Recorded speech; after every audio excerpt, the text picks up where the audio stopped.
Describe a time when you were really busy.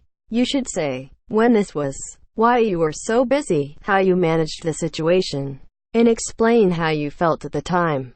I guess I could begin by saying something about when this was.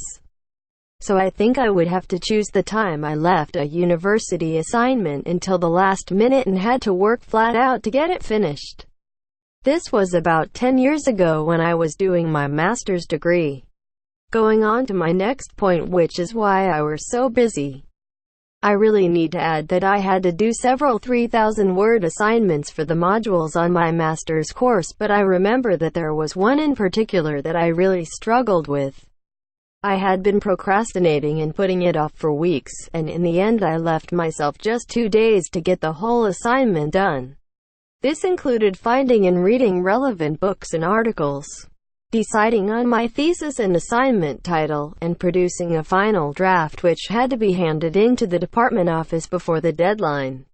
And now, with reference to how I managed the situation, the point I want to make here is that the pressure of such a close deadline actually forced me to manage the task in a really efficient way.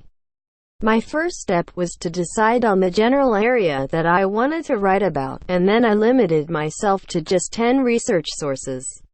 I printed the most relevant pages, highlighted the key paragraphs, and made some notes to summarize and synthesize the ideas that I found interesting. Finally, I just started writing the main body of the assignment. And I wrote the title and the introduction last. And in conclusion, if I have the time to answer the question of how I felt at the time, really I should mention that I had mixed feelings at the time. I was annoyed with myself for leaving it so late to get started on the assignment, but I was relieved and quite impressed with myself when I managed to complete the final draft so quickly. It was also quite stressful and tiring to have to find articles, do photocopying, and then write everything so quickly. I wouldn't want to go through that again.